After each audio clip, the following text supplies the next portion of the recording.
Mes bien-aimés, ouvrons ensemble nos Bibles dans l'Évangile selon Jean, chapitre 10.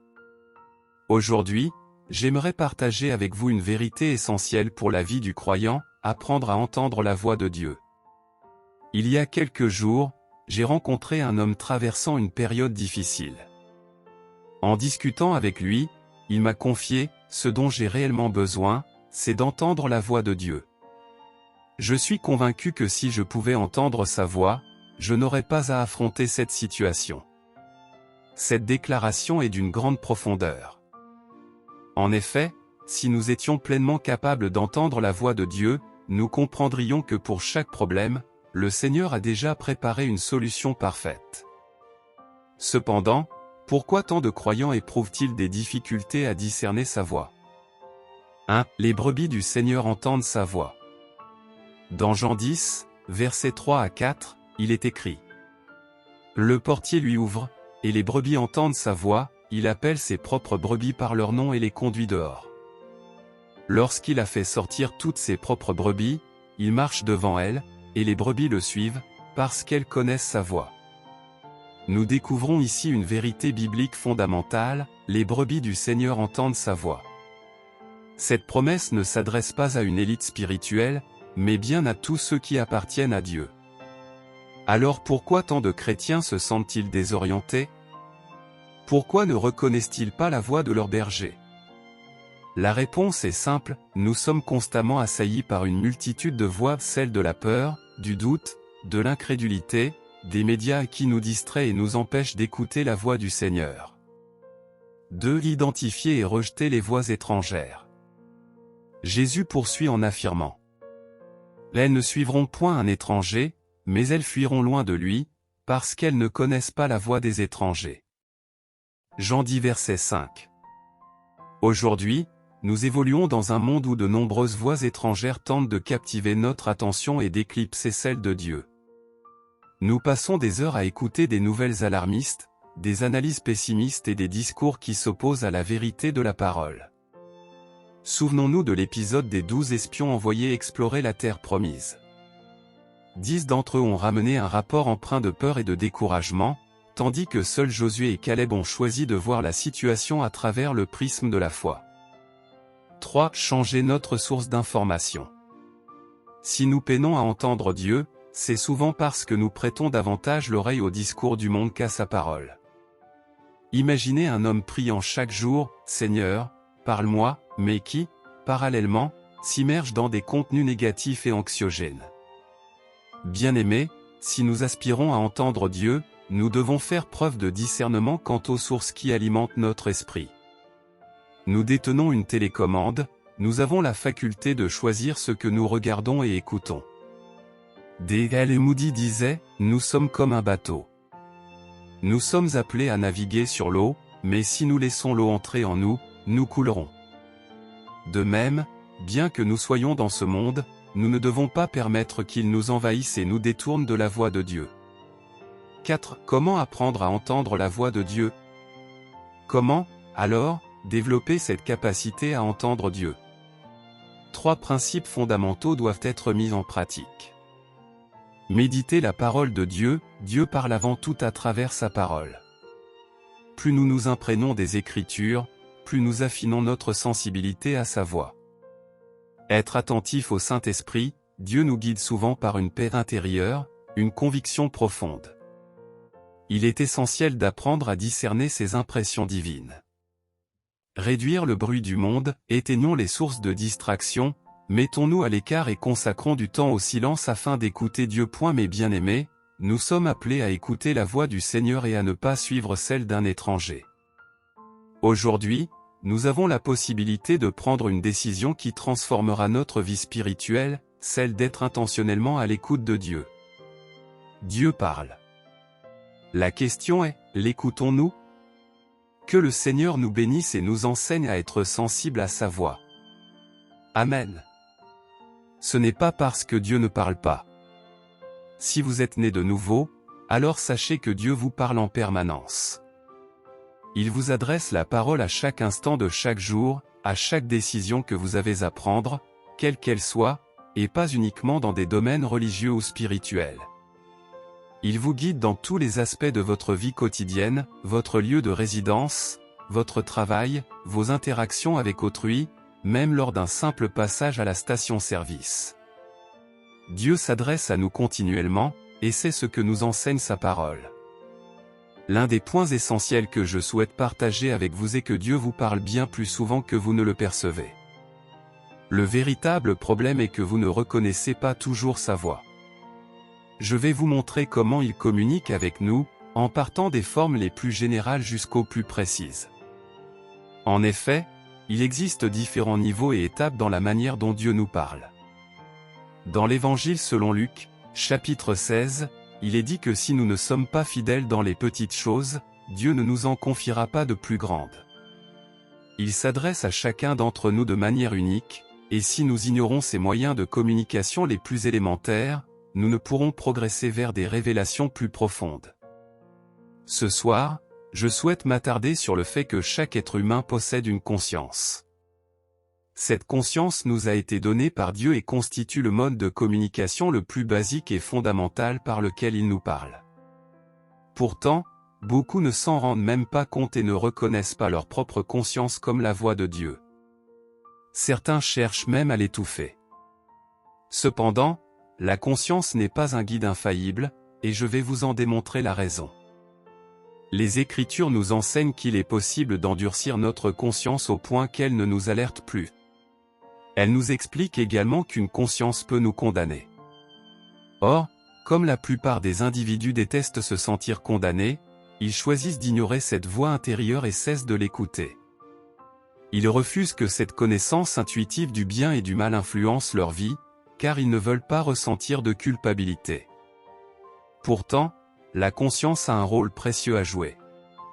Imaginez un instant que ce pupitre devant moi soit une plaque chauffante. Si, par distraction, j'y posais la main, la douleur ressentie serait certes désagréable, mais elle remplirait un objectif, mon corps réagirait immédiatement en retirant ma main afin d'éviter une brûlure grave. La douleur a donc une fonction protectrice, elle nous avertit qu'un danger est présent et qu'il faut cesser une action nuisible. Sans la douleur, nous risquerions de subir des blessures graves sans en avoir conscience.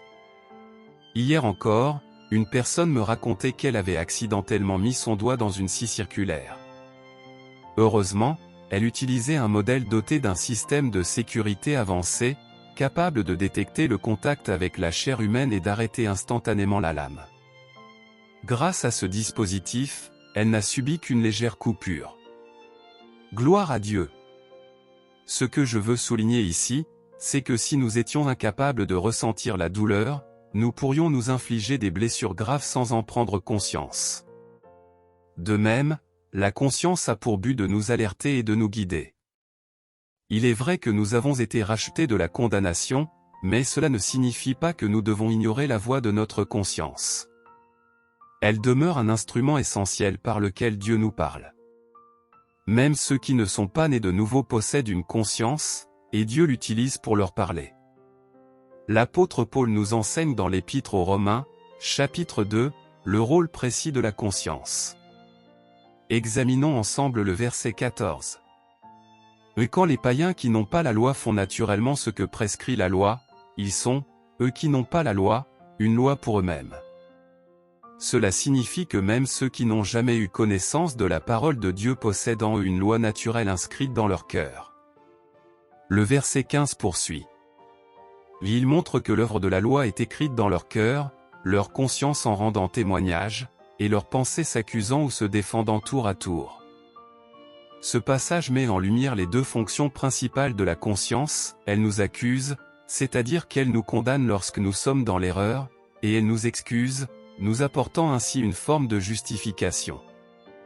Ainsi, prêtez attention à votre conscience, car c'est l'un des moyens fondamentaux par lesquels Dieu vous parle.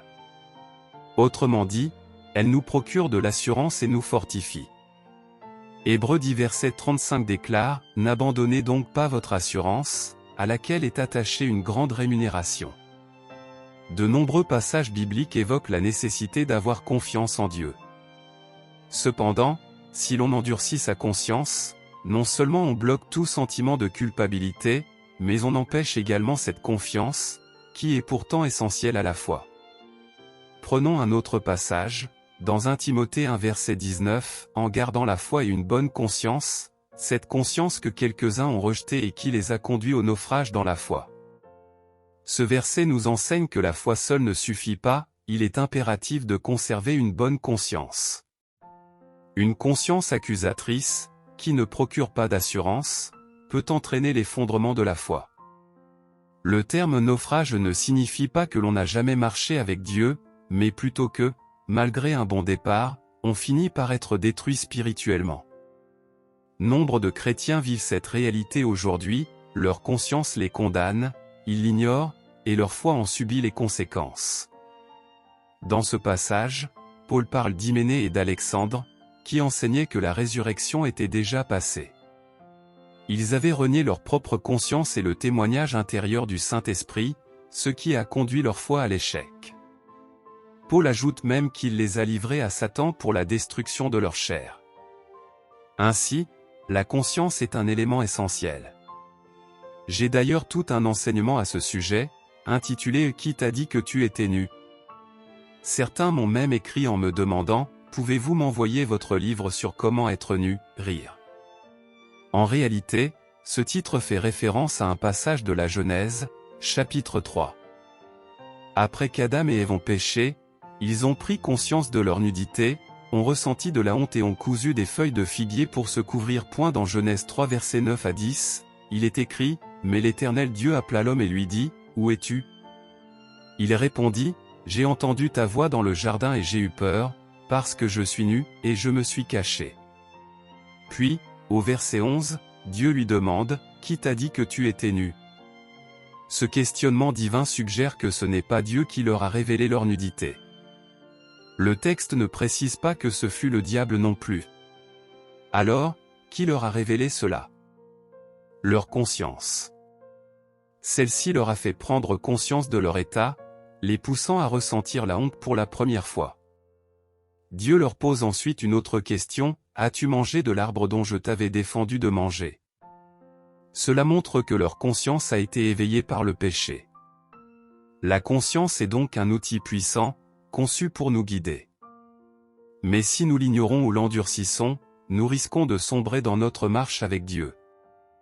Cela peut nous sembler étrange, mais il existait également l'arbre de vie.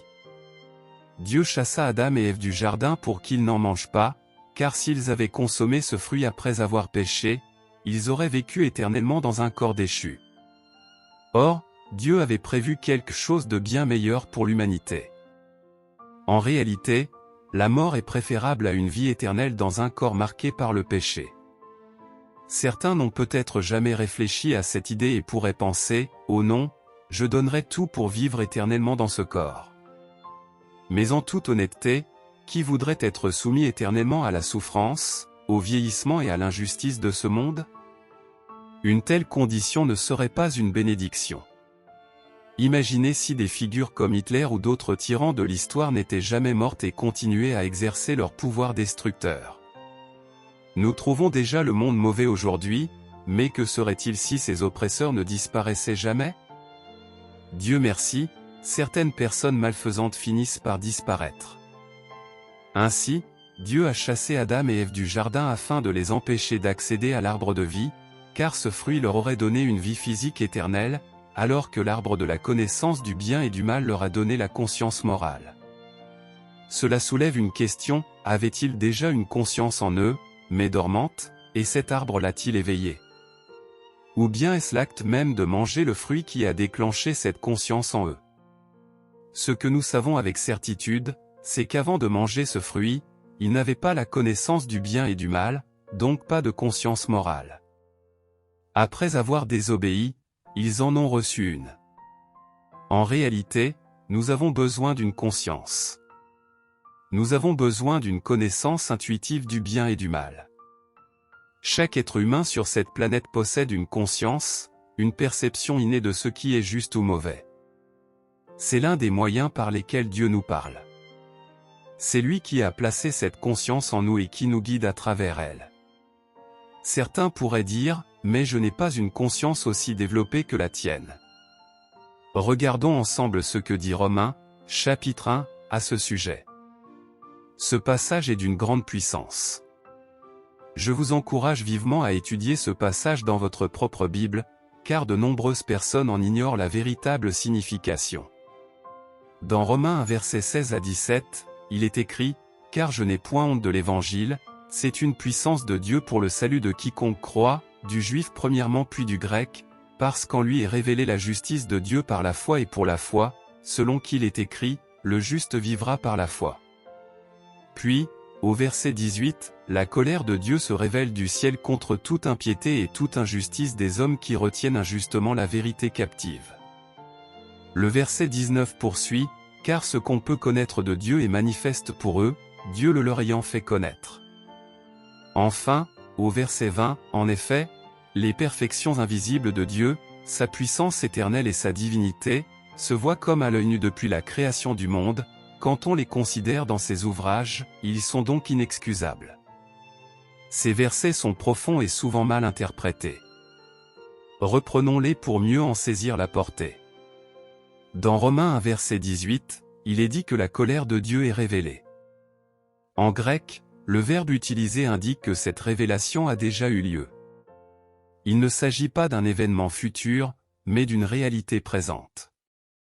Certains pensent que la colère divine ne se manifestera que dans les derniers temps, mais la Bible affirme ici qu'elle est déjà à l'œuvre.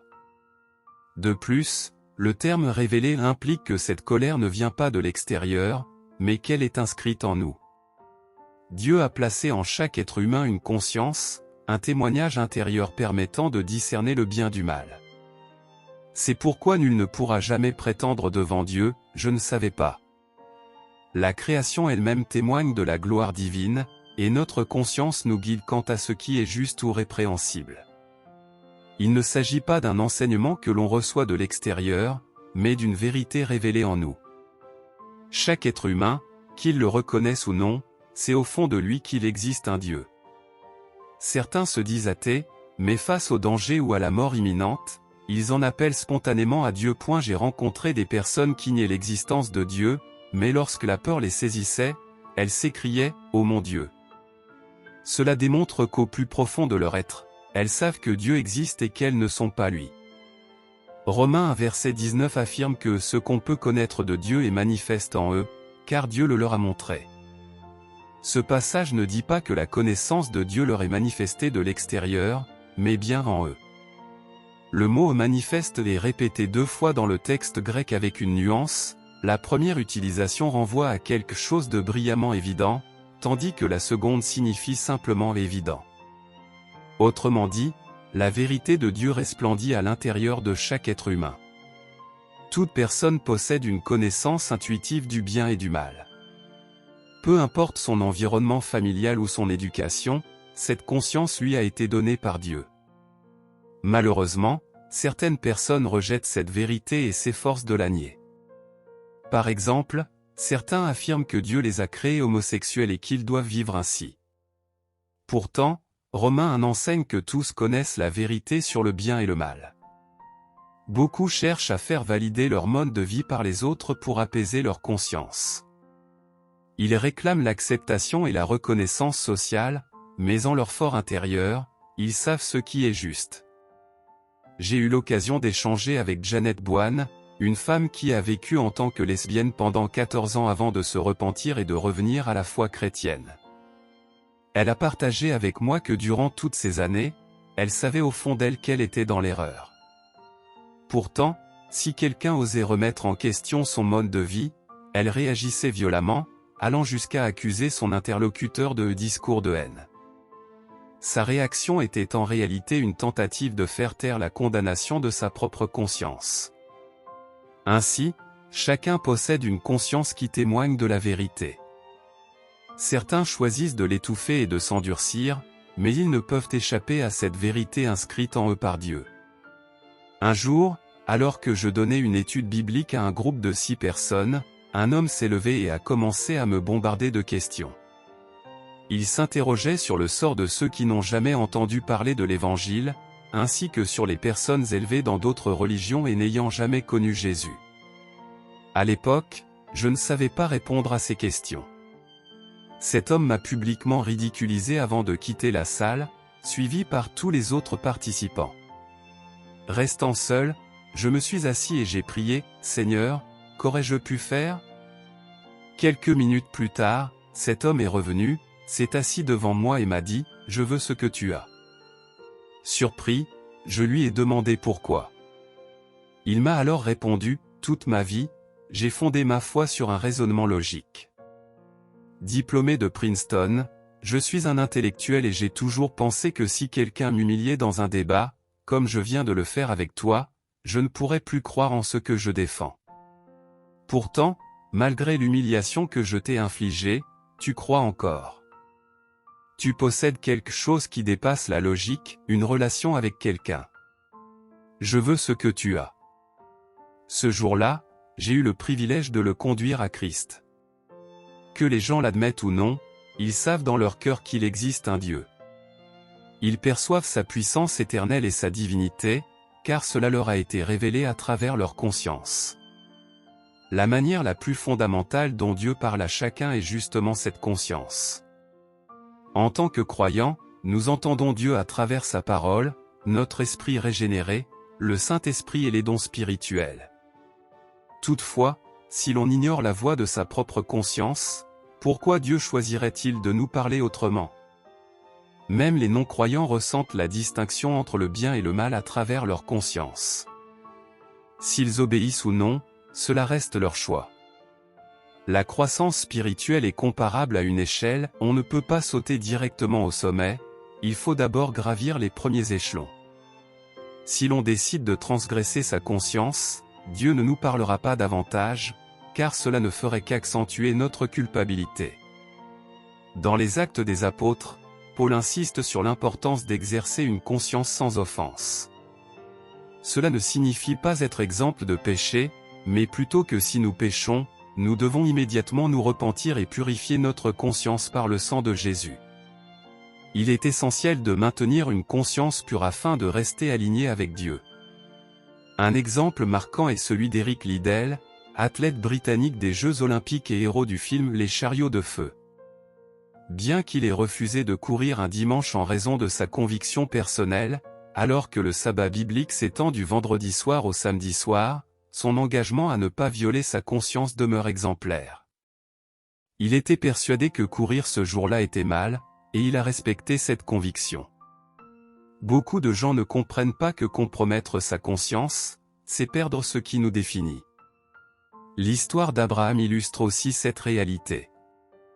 En essayant d'accomplir la promesse de Dieu par ses propres moyens, en ayant un enfant avec Agar plutôt qu'avec Sarah, il a déclenché des conséquences qui perdurent encore aujourd'hui, notamment le conflit entre Israéliens et Arabes.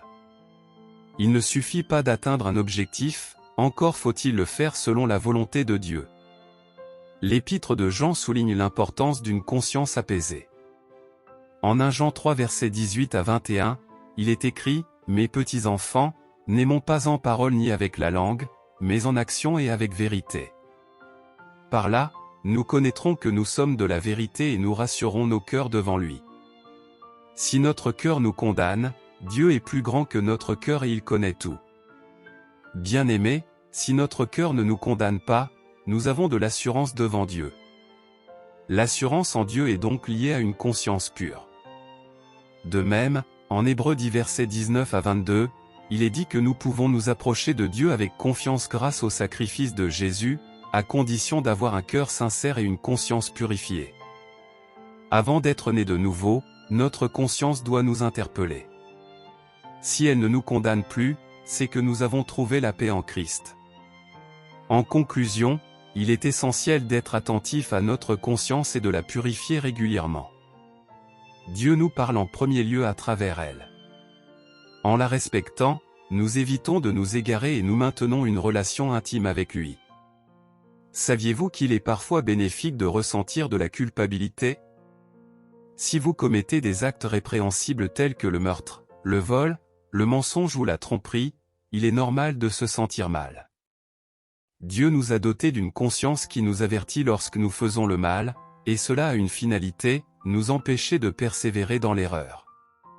Tout comme une douleur nous alerte d'un danger physique, la culpabilité est un signal qui nous pousse à la correction. Saviez-vous qu'il existe un lieu où les âmes sont jugées?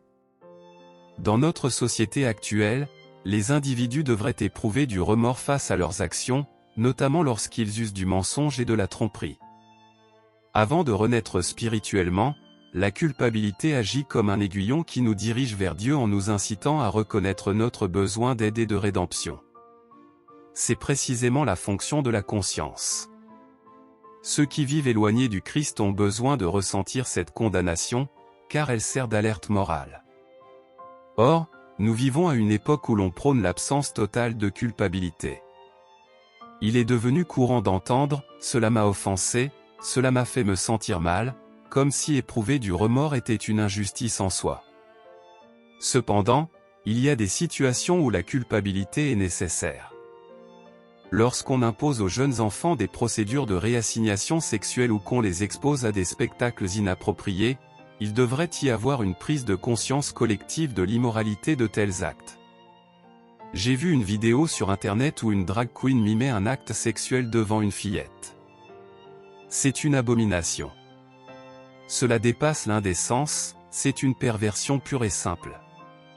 Il est impératif que nous ayons la lucidité morale de rejeter de telles dérives et de comprendre que certaines pratiques doivent être condamnées. Malheureusement, de nombreuses personnes finissent par endurcir leur conscience jusqu'à ne plus ressentir cette culpabilité nécessaire. Dans la première épître à Timothée, il est écrit que, dans les derniers temps, certains s'éloigneront de la foi, s'attachant à des doctrines trompeuses et à des enseignements inspirés par des esprits séducteurs. Le péché n'est pas toujours une simple erreur, il est parfois inspiré par le diable lui-même. Ceux qui persistent dans le mal finissent par avoir leur conscience cautérisée au fer rouge, c'est-à-dire qu'ils deviennent insensibles aux avertissements moraux. Prenons l'exemple d'un athlète célèbre qui a refusé de porter les couleurs du mouvement LGBT lors d'un match dédié à cette cause. Il a affirmé que sa foi ne lui permettait pas de le faire. Toutefois, dans son discours, il a également déclaré qu'il respectait les homosexuels et leur choix de vie, et qu'il souhaitait que son propre choix de ne pas soutenir ce mouvement soit également respecté. Cette déclaration peut sembler diplomatique, mais en réalité, elle met sur un même plan des valeurs opposées. Imaginez que quelqu'un commette un meurtre et que nous disions « Je respecte ton droit de tuer, mais respecte aussi mon droit de ne pas le faire ». Un tel raisonnement est absurde. L'homosexualité et le transgenrisme sont des péchés, et nous devons avoir le courage de le dire avec amour et vérité. Il ne s'agit pas de condamner les individus, mais de leur rappeler que Jésus leur offre une voie de rédemption. Le but de la conscience est de nous pousser à reconnaître nos fautes et à nous tourner vers Dieu. Une fois que nous sommes nés de nouveau, nous devons apprendre à purifier notre conscience en confessant nos erreurs et en acceptant le pardon divin. Dans l'Épître aux Romains, il est affirmé que la création elle-même témoigne de l'existence de Dieu. Toute personne, qu'elle l'admette ou non, a ressenti au moins une fois dans sa vie l'intuition de cette vérité. J'ai connu un homme qui avait grandi dans un foyer athée en Californie. Il était convaincu que Dieu n'existait pas et ne ressentait aucune conviction religieuse.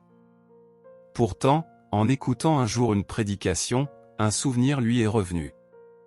Lorsqu'il était enfant, il avait contemplé un coucher de soleil depuis une colline surplombant Los Angeles. En voyant les lumières de la ville s'allumer une à une, il avait réfléchi au fait que chaque lampe avait été placée intentionnellement par quelqu'un. Puis, levant les yeux vers le ciel étoilé, il s'était dit que, de la même manière, quelqu'un devait avoir placé ces étoiles. À cet instant, il avait su, au plus profond de lui-même, qu'un créateur existait.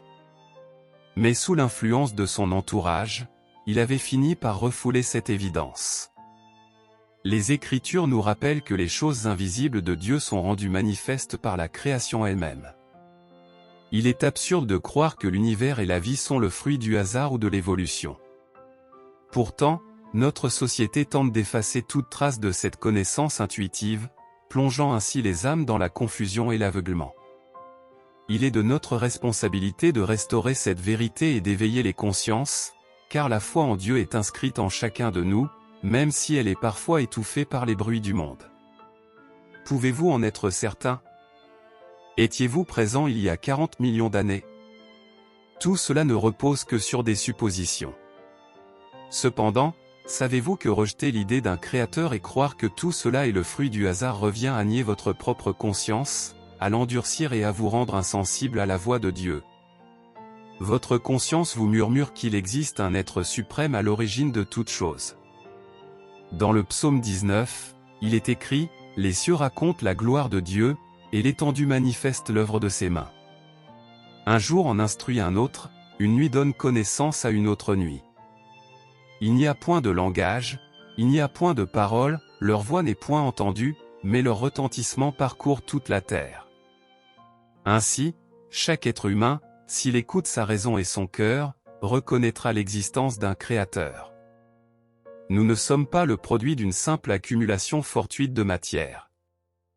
Il est vrai que certains comportements pourraient parfois nous faire douter, mais nier cette réalité et croire que nous sommes uniquement issus de l'évolution revient à s'endurcir contre la voix de Dieu. La création elle-même témoigne de son existence. Un jour, alors que je me trouvais au Vietnam devant le quartier général de ma division, j'ai aperçu 3 temples de 5 étages, si rapprochés les uns des autres qu'ils se dégradaient et que des arbres poussaient à l'intérieur. Pourtant, il était évident qu'ils avaient été construits par l'homme, leurs portes étaient visibles, et l'espace entre eux était si étroit qu'il fallait se tourner de côté pour y entrer. Lorsque j'ai demandé des informations à leur sujet, on m'a expliqué qu'ils précédaient l'arrivée du christianisme au Vietnam de 500 ans et qu'ils étaient dédiés à un Dieu unique se manifestant sous 3 formes. Je ne prétends pas qu'ils adoraient véritablement Dieu, car, comme l'explique Romains 1, la vérité peut être pervertie et menée à l'idolâtrie plutôt qu'à l'adoration du vrai Dieu. Toutefois, cela illustre le fait que même la nature trinitaire de Dieu a été révélée à tous. Jamie et moi avons voyagé au Mexique et avons découvert des pratiques où les vainqueurs de certains jeux étaient sacrifiés et se voyaient arracher le cœur, ce qui n'incitait guère à vouloir gagner. Là encore, nous avons constaté une conception de la Trinité. Le Thunderbird était une des manifestations du Dieu qu'ils adoraient. Il existe un livre intitulé « L'éternité dans leur cœur » que j'ai lu. Ces auteurs ont parcouru le monde et découvert que toutes les nations de cette planète possèdent une révélation intuitive de l'existence d'un Dieu créateur. Beaucoup ont même une perception d'une Trinité. Cela prouve que la connaissance de Dieu est inscrite en chaque être humain, même si personne ne leur a jamais prêché la parole. Si vous rejetez ce témoignage fondamental par lequel Dieu vous parle, si vous violez votre conscience et agissez contre elle, vous finirez par l'endurcir et la rendre insensible. Cela peut même mener à un naufrage dans la foi. Romains 1 verset 21 évoque 4 étapes progressives qui éloignent les individus de cette connaissance intuitive. Le reste du chapitre montre que l'on peut en arriver à totalement violer sa conscience, au point qu'elle ne fonctionne plus du tout. Cet état est extrêmement dangereux. L'Écriture enseigne que ceux qui ont connu Dieu mais ne l'ont pas glorifié, c'est-à-dire qui ne lui ont pas rendu l'honneur et la valeur qui lui reviennent, ont sombré dans l'ingratitude. Cette ingratitude est un des signes des derniers temps, comme le souligne 2 Timothée 3. Il est également écrit qu'ils sont devenus vains dans leurs pensées et que leur cœur insensé s'est obscurci. Autrement dit, leur intelligence a cessé de fonctionner correctement dès lors qu'ils se sont détournés de Dieu. Ils ont commencé à imaginer des choses fausses, ce qui a affecté leur discernement et leur compréhension. Le verset 22 précise, se vantant d'être sages, ils sont devenus fous. Cette description correspond parfaitement à notre époque. J'ai récemment vu une image d'une personne enceinte portant une robe moulante. Le texte accompagnant la photo indiquait, ce n'est pas parce que je donne naissance que je suis une femme. Il s'agissait en réalité d'une femme prétendant être un homme, bien qu'évidemment enceinte. Aujourd'hui, certaines écoles placent même des produits d'hygiène féminine dans les toilettes pour hommes, sous prétexte que certains hommes pourraient avoir des menstruations. C'est absurde. Dire cela n'est pas un discours de haine, c'est simplement constater l'évidence. Pourtant, si je tiens ces propos, certains me qualifieront d'intolérant. Mais la vérité seule libère. Chaque être humain possède soit 2 chromosomes X s'il est une femme, soit un chromosome X et un chromosome Y s'il est un homme. peu importe les modifications corporelles entreprises, l'ADN d'une personne révélera toujours son sexe biologique, même des siècles après sa mort. Ceux qui prétendent le contraire se croient sages, mais ils sont devenus insensés. Cela ne signifie pas que je suis contre ces personnes. Au contraire, je les aime et souhaite qu'elles connaissent la vérité, car seule cette vérité les affranchira. Nous vivons une époque troublée. Des individus se proclament d'un sexe différent de celui que Dieu leur a attribué. Pourtant, la conscience de chacun sait ce qu'il en est réellement. La société tente d'imposer des mensonges, mais la biologie demeure immuable. Romains 1h23 mentionne que les hommes ont changé la gloire du Dieu incorruptible en une image semblable à celle de l'homme corruptible. Cela fait référence à l'idolâtrie, mais Colossiens 3 verset 5 enseigne que la convoitise est aussi une forme d'idolâtrie. Aujourd'hui, l'argent est devenu l'idole de beaucoup. Derrière certaines idéologies modernes, notamment celle du changement climatique ou des revendications transgenres, se cachent des intérêts financiers colossaux. Certaines enquêtes ont révélé que des hôpitaux gagnent des milliards grâce aux chirurgies de réassignation sexuelle, au point d'encourager ces interventions sans le consentement des parents, simplement pour accroître leurs profits. L'amour de l'argent est la racine de tous les maux. Beaucoup sont aveuglés, mais ceux qui orchestrent ces mouvements savent exactement ce qu'ils font. Ils ne sont pas dupes, mais guidés par leur cupidité. Ainsi, Dieu les a livrés à l'impureté, selon les convoitises de leur cœur, en sorte qu'ils déshonorent eux-mêmes leur propre corps. Ils ont changé la vérité de Dieu en mensonge, adorant et servant la créature plutôt que le Créateur. La Bible est claire, dès le commencement, Dieu créa l'homme et la femme. Il n'existe que deux genres. Tous les autres sont des inventions humaines. Lorsqu'une personne choisit d'ignorer la parole de Dieu au profit des idées véhiculées par la société, elle fait de sa propre opinion une idole. Elle s'élève au-dessus de Dieu en déclarant « Je me fiche de ce que dit Dieu, voici ce que moi, je décide ». Or, seule la vérité divine demeure éternelle et inébranlable. Dans cette église presbytérienne, nous abordons le verset 25, qui dénonce ceux ayant altéré la vérité divine en mensonge et ayant adoré la créature plutôt que le Créateur, béni éternellement, Amen. C'est pour cette raison que Dieu les a abandonnés à des passions avilissantes. Ainsi, même les femmes ont délaissé l'usage naturel de leur corps pour des relations contre nature. Il est ici question du lesbianisme. De même, les hommes, délaissant les relations naturelles avec la femme, se sont embrasés de désirs les uns pour les autres, s'adonnant à des actes répréhensibles et recevant en eux-mêmes le juste châtiment de leur égarement. Si l'on se réfère au texte original en grec, il apparaît clairement que ces comportements ont des conséquences non seulement spirituelles, mais aussi mentales et physiques. Il ne s'agit pas d'une haine de Dieu envers les individus, mais d'un principe immuable. À l'instar de l'air que nous devons respirer pour vivre, si nous tentons de survivre sous l'eau sans branchies, nous nous noyons. Il en est de même pour ceux qui s'engagent dans des pratiques contraires à la nature voulue par Dieu. Cela n'est pas une condamnation divine arbitraire, mais une conséquence inéluctable de l'ordre naturel établi par le Créateur.